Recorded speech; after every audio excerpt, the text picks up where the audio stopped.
Hello, and welcome to Outer Spaces, a podcast dedicated to empowering designers and contractors in the outdoor living space.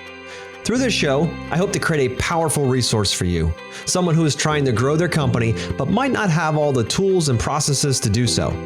On Outer Spaces, we're passionate about breaking the chains of small mindsets and helping contractors just like you take control of their businesses and their lives. My name is Joshua Gillow, and through my 25 years of dirt under the nails experience, I look forward to sharing tips, strategies, and other contractor success stories here on the Outer Spaces podcast. Now, let's get on with the show.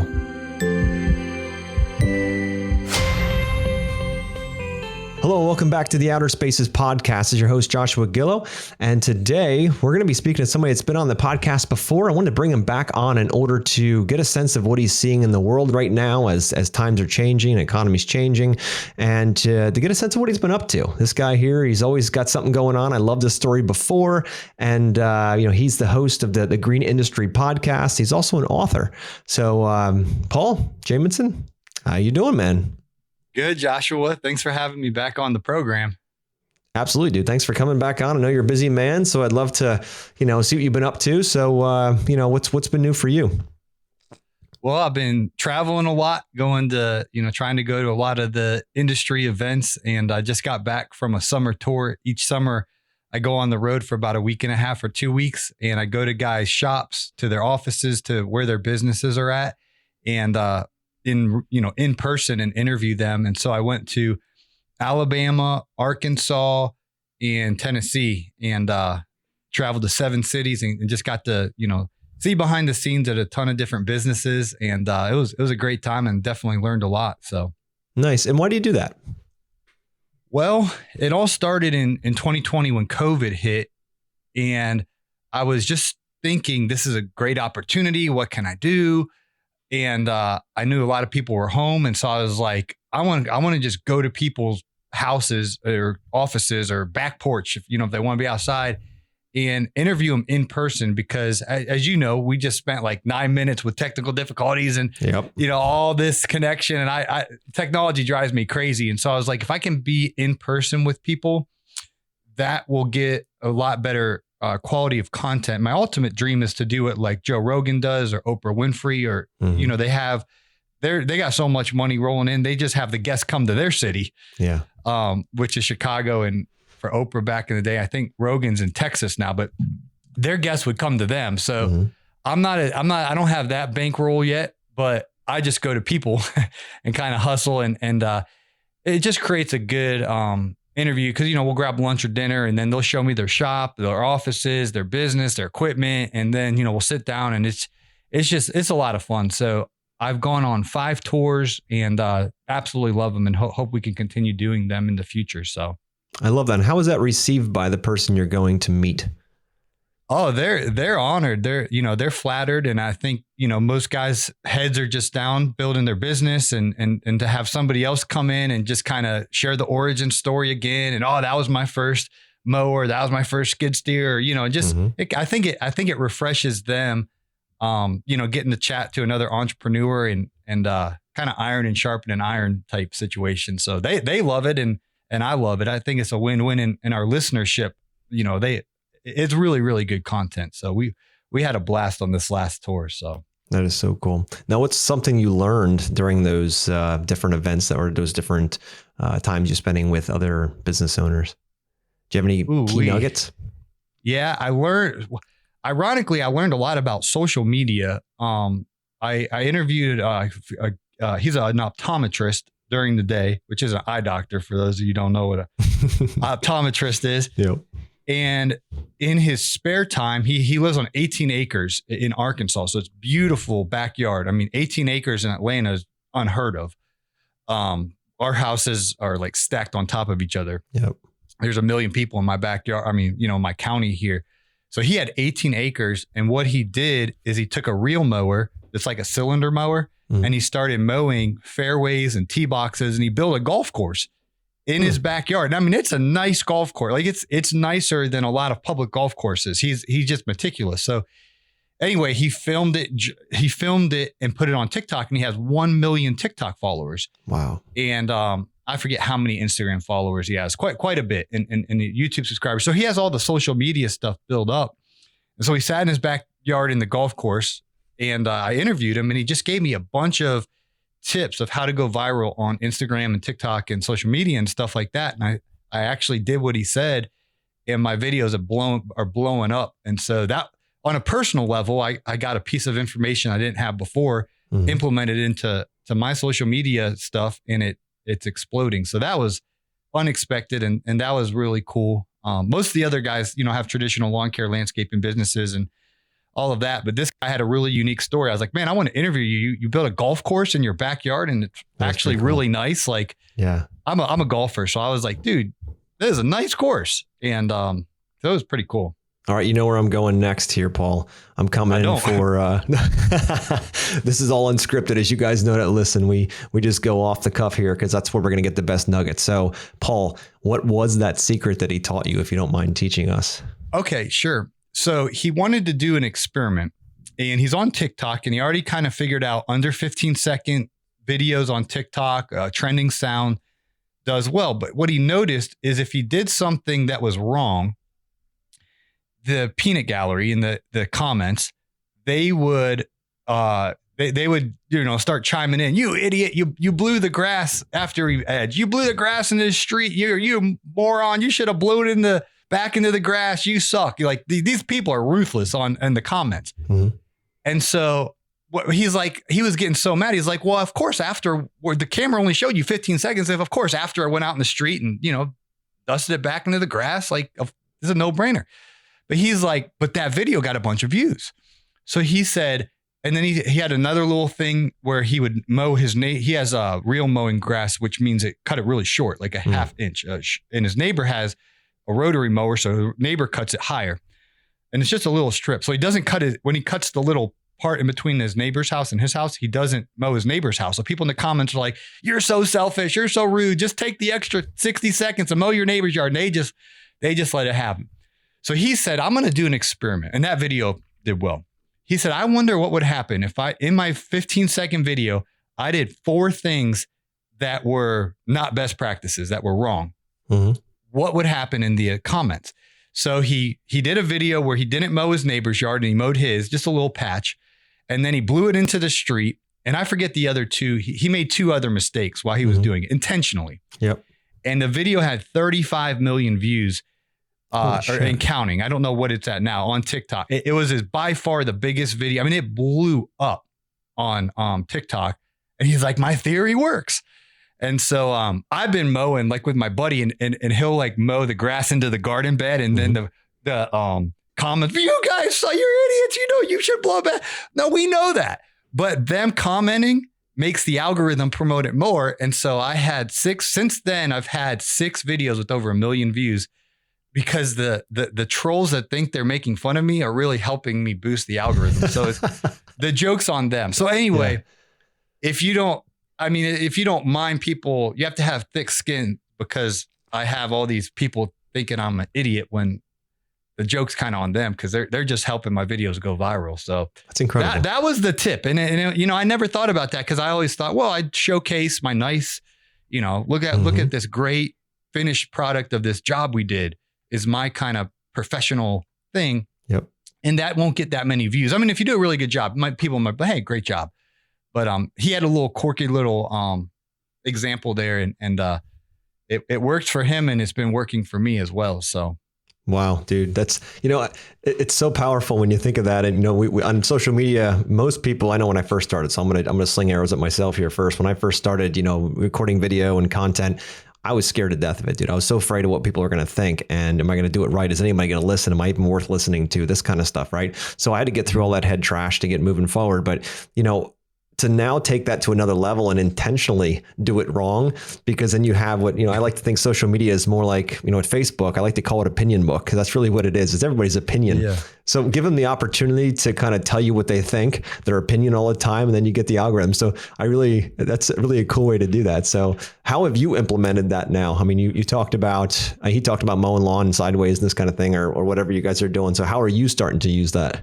Yeah, I had a few where my buddy blew the grass into the garden. So he's, the chute of the mower should be facing towards the open yard. Yeah. He has it facing to the garden bed. Got He it. just sprays the bushes and the flowers with grass, and people in the comments go crazy. And then like doing an edge. Yeah. You like a really finessed edge between the sidewalk and the grass to make a perfect channel. And we'll like miss a little area and it won't be perfect. I couldn't go to bed at night if I did that. I mean, these guys get so worked up.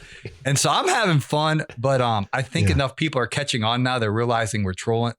We're a step ahead of the trolls.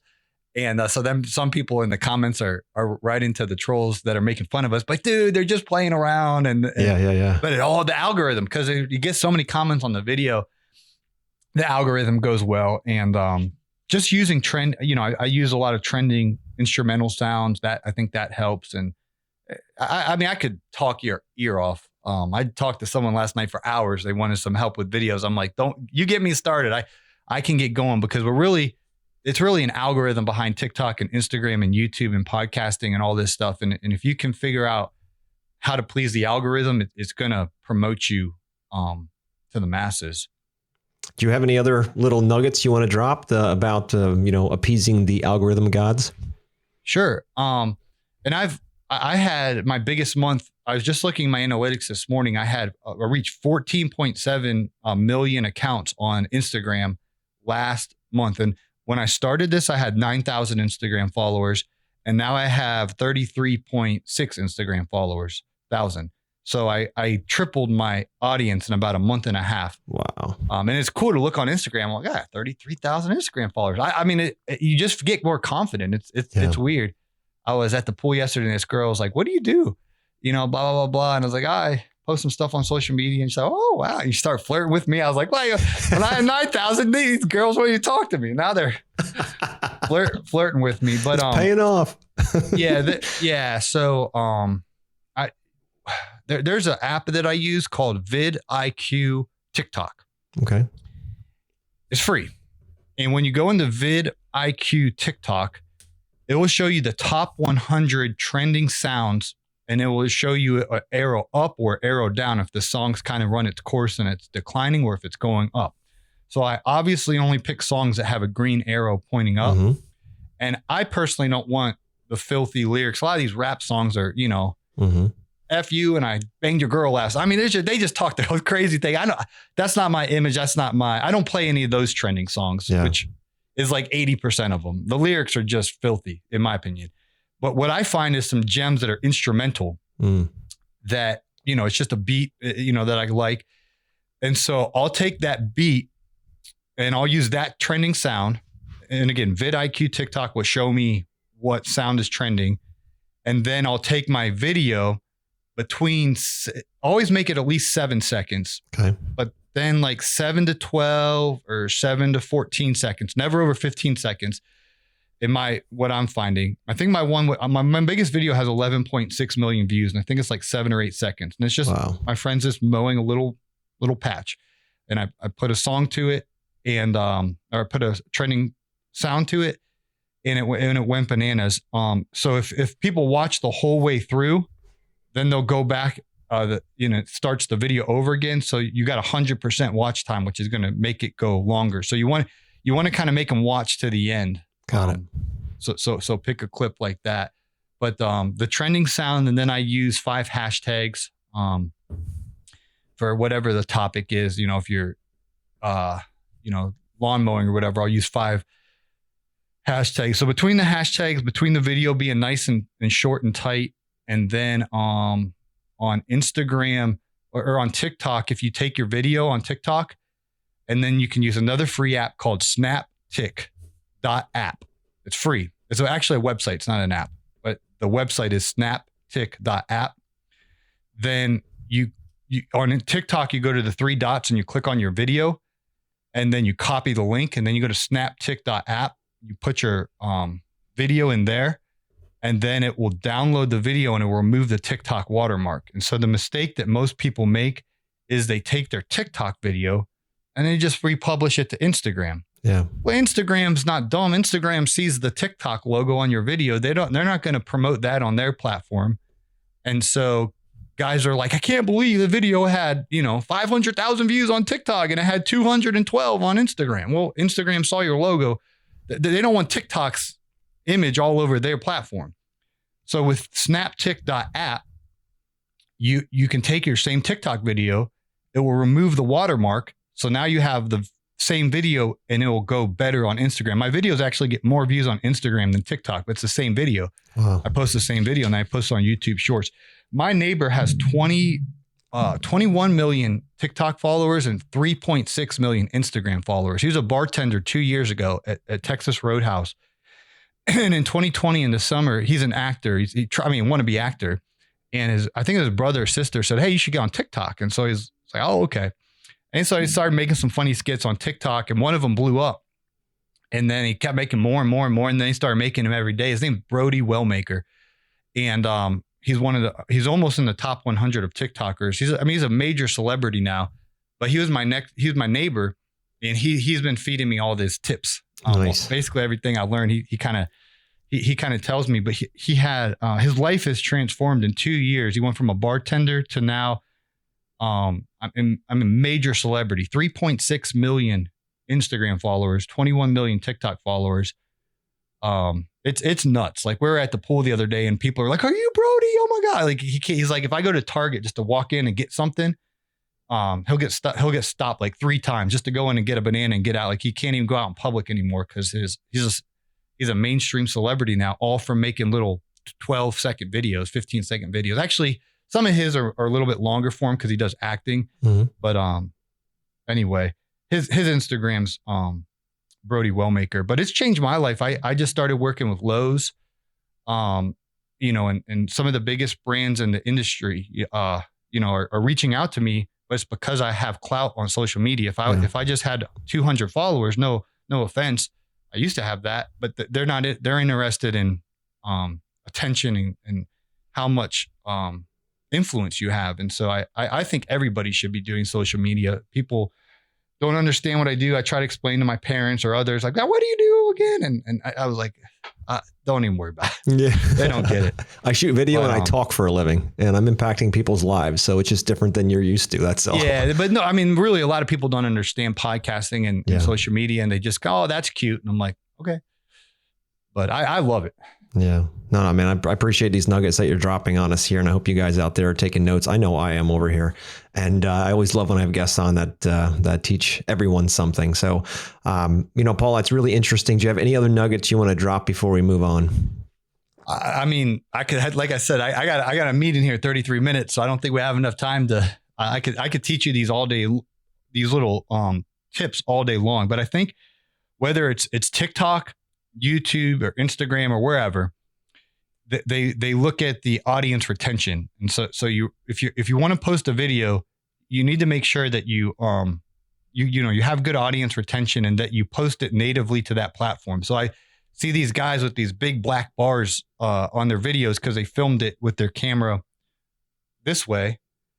But you got to film it vertical like this to post it on TikTok and Instagram and YouTube. So that's one big mistake I see guys making.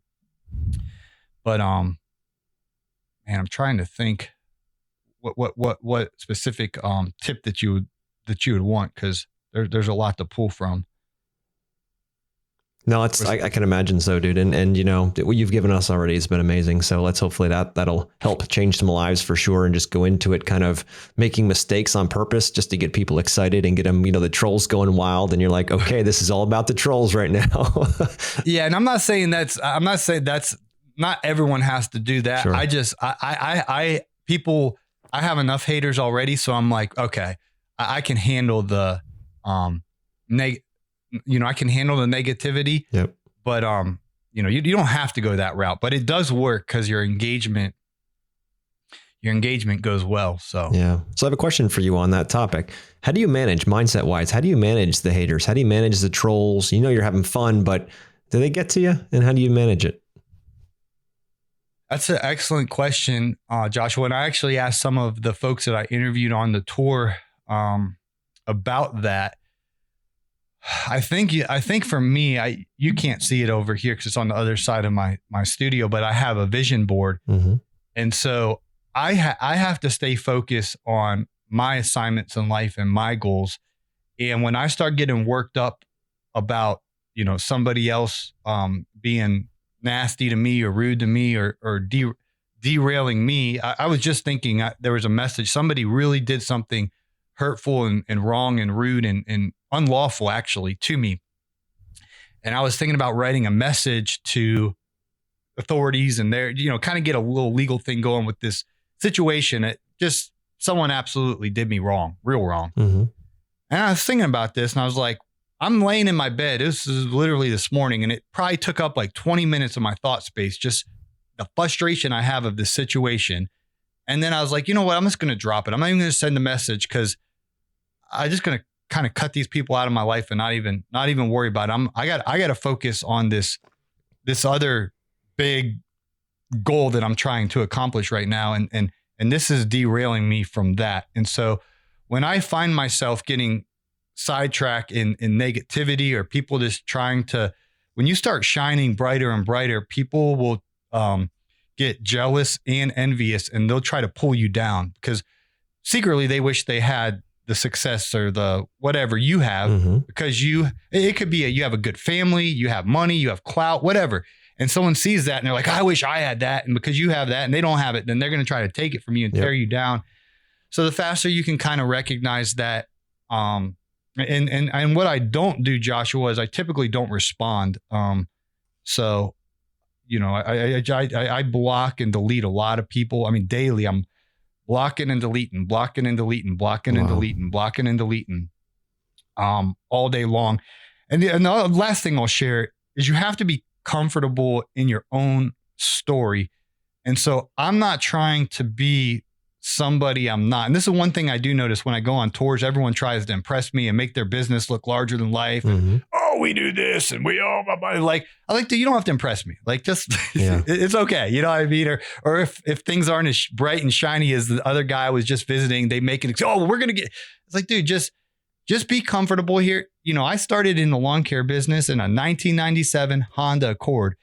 And I found out, after that, I think Jeff Bezos drove a 1996 Honda Accord, mm-hmm. even when he was a billionaire. In his early stages of being a billionaire, his net worth was over $1 billion and he drove a 96 Honda Accord. I was like, dude, I'm in good company, and just being comfortable. This is my story. This is what I know. This is what I'm growing with and not trying. Everyone's trying to impress everyone and they're exaggerating in many ways. And it's so shallow. And so I've gotten more comfortable with, hey, here's where I'm at in my business.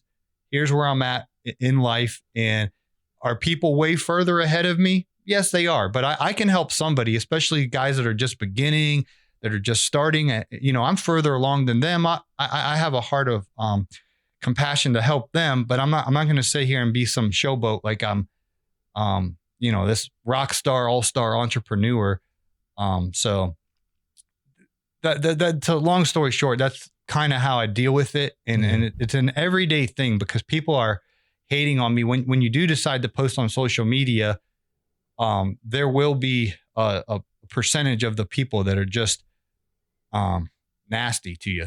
So would you agree that that's part of success? The more, as you mentioned earlier, the more successful you become, the more people try to tear you down. There's two ways to win. Either you're going to build your biggest building that there is to be successful, or you're going to tear somebody else's down and try to be successful that way. Do you find that that's the case as you become more successful? Yeah. And you definitely got to go my suggestion is go the route, like you said, build something special and don't get caught up in the negativity and the tearing down. And that's just a losing battle. And those people are miserable that are always trying to fault find. Yep. Dude, if you would spend that much mental energy creating something, building something, serving somebody, you'd be a lot better than sitting there, pointing out what we don't have. Right. Yep. No, I totally agree, dude. I totally agree. And I'm starting to get a taste of that too, with trolls throwing things out and knocking things down. And I noticed, I took a look at the podcast the other day on Apple Podcasts, and I saw somebody left a nasty review on. I take quite a lot of pride in coming up with names for the episodes of the podcast. I do that because I don't know. I think it's just kind of fun, and I want to kind of augment people's reality with the content in there. And I had somebody who wrote a nice thing saying this podcast is going downhill. I can't believe they would call an episode this. And I just started laughing, and I'm like, well, I guess we're getting to that point now where things are starting to shift. So anyway, it's all in fun. That's what it's always about. And it's just a matter of getting people engaged, because we have, as you know, I mean, just with our conversation today, there's so many nuggets in these conversations that I learn from, you learn from, everybody learns from. We get to share that with the world. That to slow it down in any way just doesn't make any sense. But I'm in it for the long haul, as you are as well, brother. And we're going to keep bringing service and love and ideas to the table that hopefully change lives. And that's what it's all about. So if haters are out there and they want to do that stuff, go for it. But it's not going to slow us down. That's for sure. So, Paul, in the last year, obviously, we've had a lot of changes. We're post-COVID now. We're in a different world. Things are starting to shift. Economies are shifting. What are you starting to see out there in the industry? I know you're more in lawn care and that kind of thing, but in the general green industry, what are we seeing as far as the shift in thought and what's coming next and that kind of stuff? What are you hearing out there? Yeah, totally. Well, what I'm hearing and what I'm seeing is an influx of new business owners, whether they're legal and legitimate or whether they're a glorified chuck in the truck. Mm-hmm. I think I saw, Joshua, a statistic the other day that 41% of working Americans are seeking out side hustles, because a lot of folks with the inflation, the grocery bills going up, yep, the gas bills going up, the rent's going up, everything's going up, but the salaries aren't necessarily going up at that same pace. Yeah. And even if they are, most Americans are I think 70% are living, 7 out of 10 are living paycheck to paycheck anyway. So if you're living paycheck to paycheck and then the expenses grew and the income didn't grow as much, one of the solutions is to go make more money. Yep. And one of the lowest barrier entry fields to do as a side hustle is to start mowing grass. Yep. And so and this is why our podcast, I was looking at the graph the other day in Lipson. Our podcast, it looks like a roller coaster. It's just going up, and I'm like, what is going on? And then I'm realizing as people are reaching out to me, hey man, I'm thinking about starting a lawn care business. I just started a lawn care business. But there's all these guys that are in here like year one, yep, year two, that happened post-COVID. They got to go make more money and mowing grass and starting landscaping, you slinging some mulch, putting in yep, flowers and landscape and basic landscaping. It's really not that difficult to get started in. Now, when you get into backyard, patios and installations and those larger scale, there's a lot more education and skill that's involved. Yep. So it might not correlate into the higher level installation stuff, but on the lower end, we call him Chuck in the Truck. He's a fictitious character. There's really a guy in Texas that reached out to me. He's like, hey, my name's Charles. I really am Chuck in the Truck. I was like, I'm not talking about you, Chuck in the Truck. He's a really cool guy. He's down there in Texas. But and he actually named his business Chuck in the Truck. Nice. But what I'm seeing is so now the problem with this is a lot of this influx of folks that are employees full time, mm-hmm, and they're doing this as a side hustle. They haven't quite had the wake up reality of what your overhead is, mm-hmm, to run a business. Of you have to buy the equipment, you have to store the equipment, you have to get proper licensing and insurances, and hopefully you have some money you're going to spend on marketing, and then you're going to need a trailer, and the list goes on and on and on. So they haven't really thought all this through. They just all go mow Susie's yard for $75.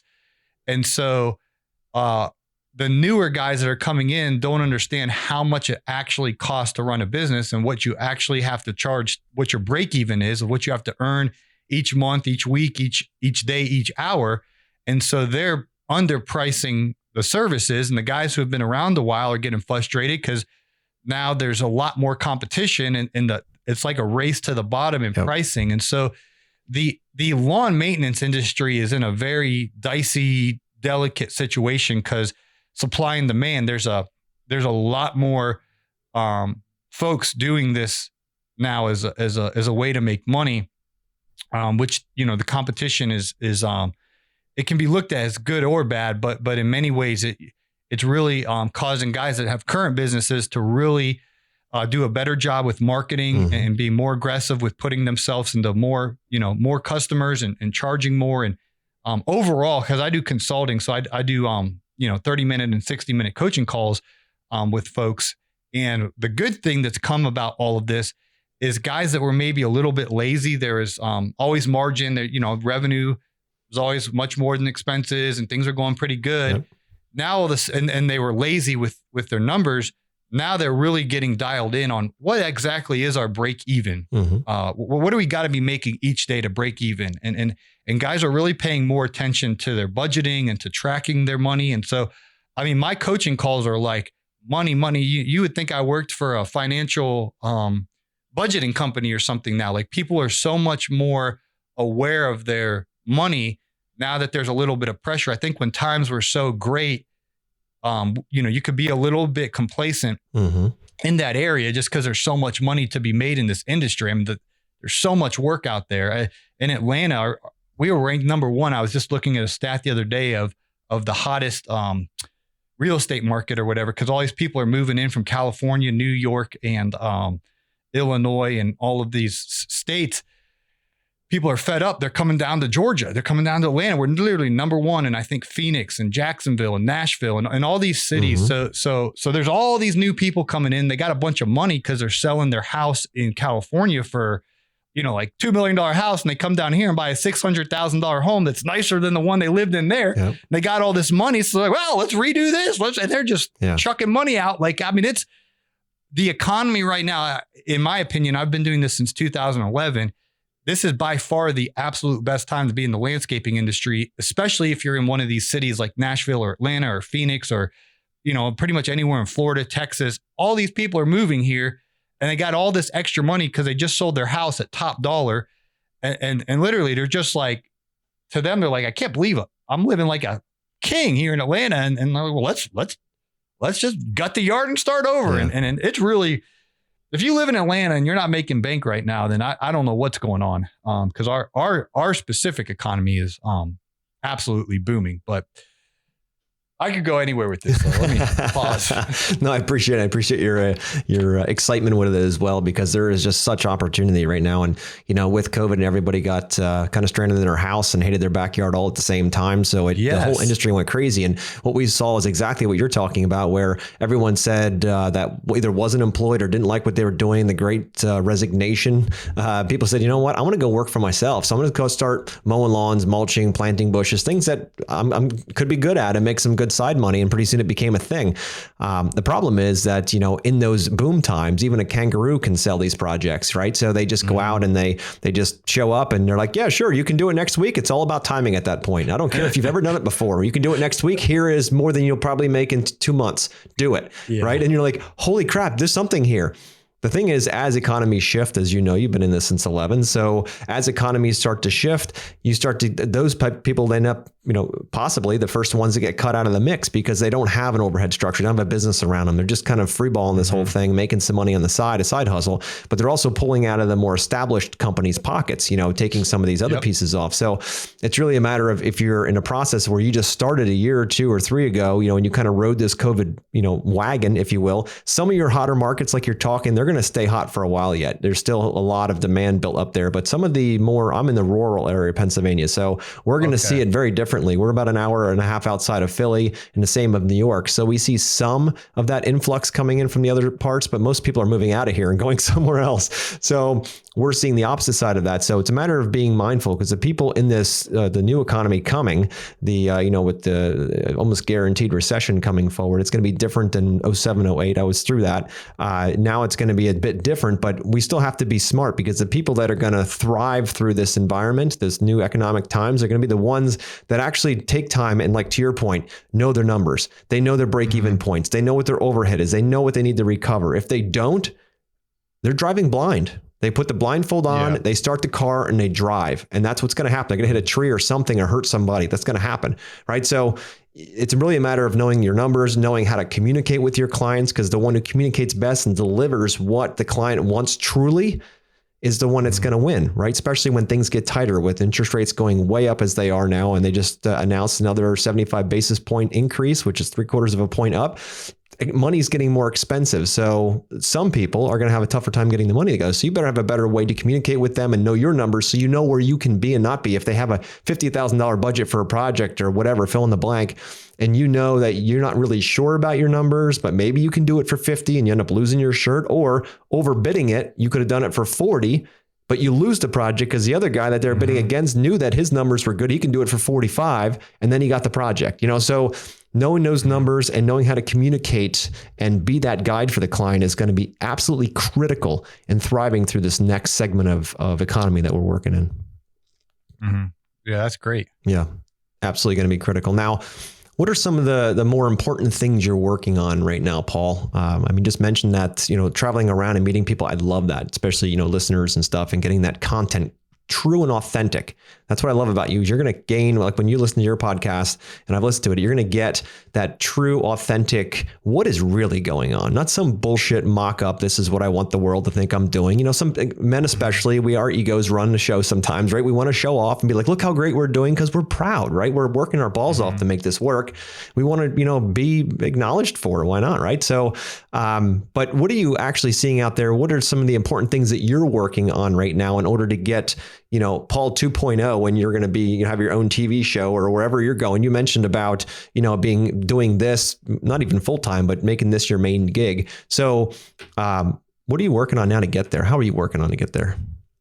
Yeah, well, the bread and butter is this podcast. We do a morning show every single day, weekday, Monday through Friday. We have a fresh new episode. So we really tried to be the morning show for entrepreneurs. And I'm working to that goal of, 100% in-person interviews, whether I'm on the road going to folks or they're coming to, we have a new studio coming in August, whether they're coming down here.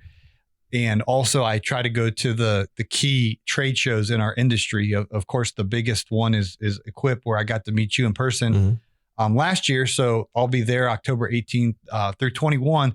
So just really focusing on those 5 pieces of content that I put out every single week, but daily, Monday, Tuesday, Wednesday, Thursday, Friday. I try to have each episode be, as excellent as possible. And it's humbling that so many folks are listening to the show and hopefully they're motivated to know what their break even is, that the practical tips of, how frequently are you looking at your profit and loss statement? Do you even know how to read a balance sheet? Do you even know how to read a statement of cash flows? One book I just got done listening to as I travel, I listen to audiobooks. It's by a rabbi named Daniel Lapin, and he shared why Jewish people are so wealthy, and it's a 17-hour book. It's really, really good book. I'm not Jewish, but you can learn from the Jewish people on the Forbes is it 500 or 400? Their magazine of wealthiest people. I'm not sure. Yeah, it's either 400. I think it's Forbes 400 or whatever. It's the 400 richest people in America, and the Jewish people are only like 1% of the American population. It's very minute, but they had like 20% of the list were Jewish people. Interesting. And he's like, why is that?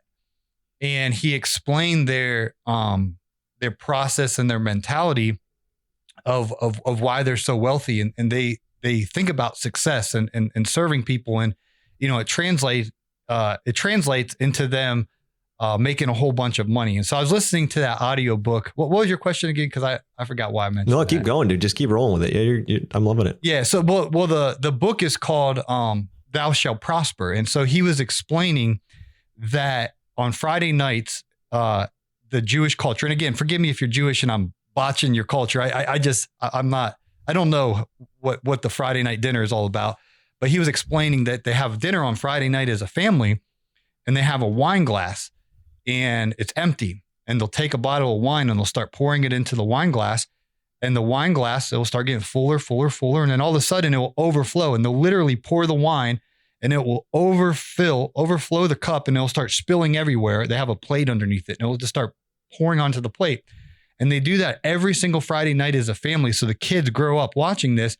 And the example is, we're going to ask God to bless our family this week, that we have more than enough, that our cup overflows. So now we're able to give and help other people. And so these Jewish kids grow up 7, 8 years old, and all they're hearing is prosperity and success. And the dad says, you're going to be successful and we're going to have more than enough.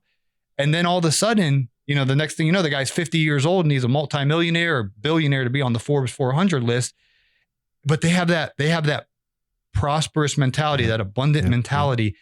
And when you come around America nowadays, everyone's, oh no, the recession is here. Everyone's scared and they're defensive, and they're all like, that's not going to lead to a good future when you're all uptight and nervous and terrified and all this stuff. And I'm noticing that as I'm talking to people, like they're just like scared for the future, whatever. And you know, when I think about that cup, I'm like, I want to have more than enough. This is great. Like 2022 has been the best year of my life, but I can't wait till 2023. Yeah.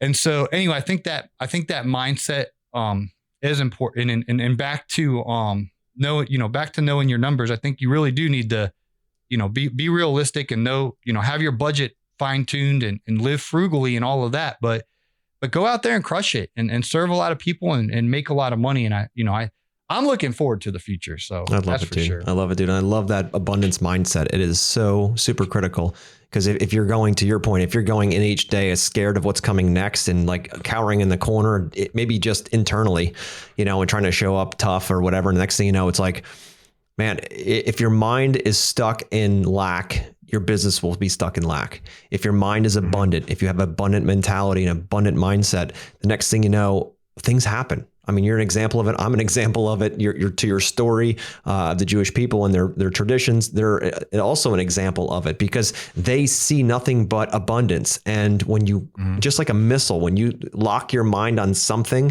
you will find more of it. You will find a target. But when you go with no missile, again, blindfolded, running a business, running a life, you can only get what's given to you at that point. You don't have as much control over those things. And that over time accumulates. And that accumulation will either lead to an amazing life, to your point, best 2022, same here. You know what I mean? It's like an incredible year. I only see amazing things coming, but it's because I choose to see those amazing things. And just as you do as well. And you could see those trolls and those haters, and they could get in under your skin and they could completely pull your building down. Or you can just put one big old finger up in your hand and say, baby, kiss my ass. I'm going straight up. Yeah. You know what I mean? Yeah, I'm going up. That's for sure. I love that. I got a 2-minute warning here, because I have I got a call here at the top of the hour. So no problem with it. I know we had some technical difficulties starting out. So why don't we do this? Why don't we wrap it up with how can people find you, Paul? And then I'll lead us out and we'll get you on to that next meeting. Okay. Thank you. So I have a podcast that you guys can check it out on Apple, Spotify, wherever where podcasts are. It's called the Green Industry Podcast. And we talk all about entrepreneurship. So we talk to predominantly green industry, small business owners, guys that own landscaping companies, lawn care companies. But, you know, every now and again, I'll branch out and interview somebody outside of that. But it's a daily show. So we really try to be a morning show to each morning to provide just a high level of education, motivation, inspiration, and helpful strategies to help you grow in your business. So would invite you to take a listen to that show.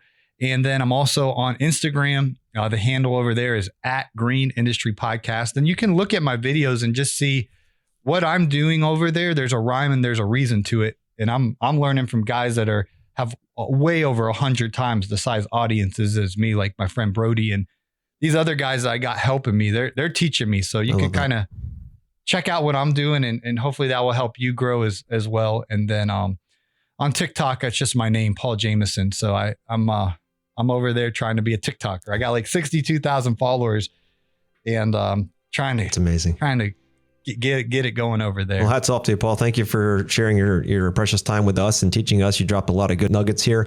Everybody listening out there, take a look at these apps that he mentioned earlier. If you don't remember them, scroll back and listen to the beginning of this podcast again. And it sounds to me like it'd be really cool to be able to help you with that right audio so you get the right connection and get that thing launched if you're trying to get more traction on social media. And also, thank you for sharing your journey and how to handle those crazy trolls out there. They're inevitable as you start growing. It's just what it is. So guys, thanks for tuning in, and talk to you next week.